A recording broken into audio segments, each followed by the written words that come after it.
Up, guys? Key trade today is July 28th and a nice start to the week again. No news Monday. We knew it was going to be choppy. We knew it was going to be tough. We were going to give ourselves one trade.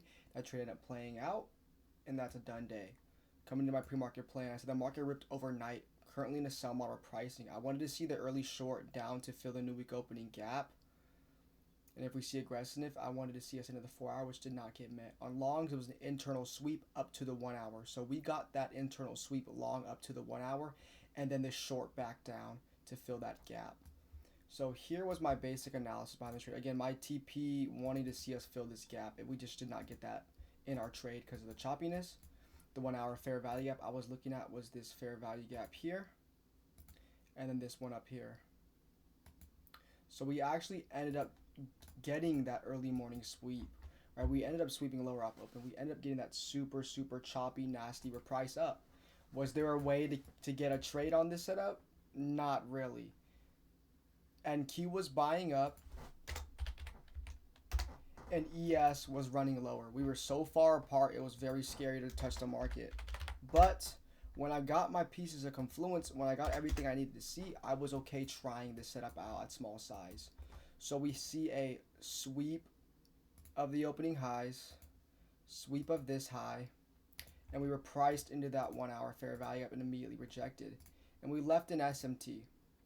Right, we can see that we've swept out all of these opening highs here on NQ. If we go to ES at that same time frame, we can see the opening high fails to get swept. We can also see the 1 hour fair value never get repriced to.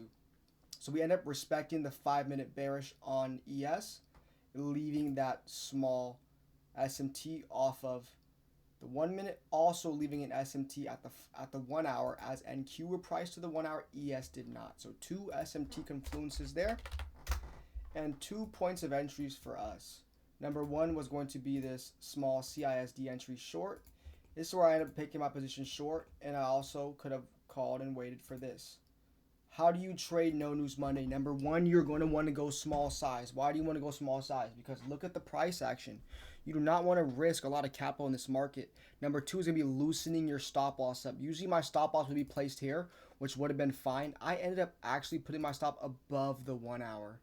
Understand that, yeah, we could inverse, we could come and resweep this high, we could chop around, we could do a multitude of things with this price action. So I wanted to give it the room to breathe. And the last thing you do is take profits fast. Be conservative. We don't need to dump lower. My trade wanted to see this low get hit, but on the 15-minute time frame, we ended up having, was it a 15-minute or was it a 5 minute? I think it was a 5 minute.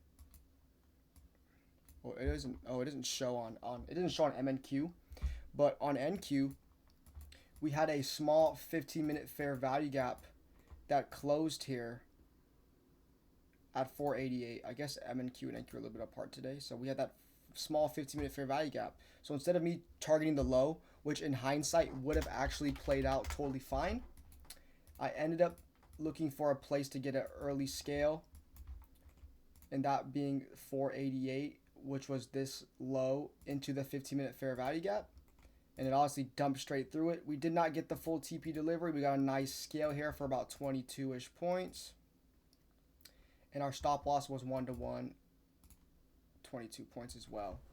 So we ended up playing the trade, right? I was fine. Why? I took small size. I accepted that if I lost, I would only be down 40-50 bucks because I made money yesterday, Sunday.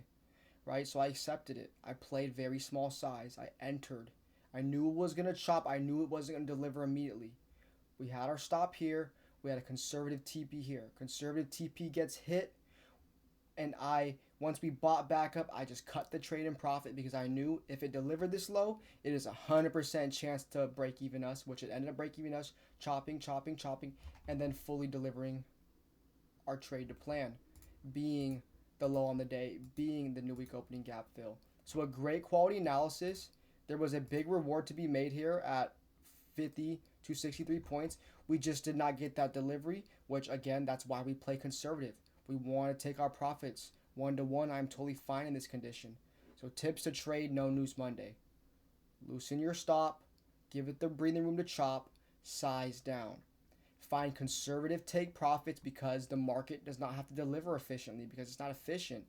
And lastly, only execute high quality models, right? This was a buy side sweep, an SMT off the 1 hour, a clear short model, ES was bearish. This was a very great quality trade, and I could say this: if we lost this, I would not have been upset. But after that, just chop shit, did not want to touch the PM, and overall that was smart. If we would have taken a trade, probably would have been pretty nasty. But again, great start to the week. We're going to show up tomorrow, fresh and composed. We have lots of news, and we're going to see how it goes. But that is going to be it for today's video. Thank you guys for watching. Leave a like, leave a comment, and subscribe. And if you want to join the Discord, we have a link in the bio. I'll be happy to have any and all new members. But until next time, guys, peace out.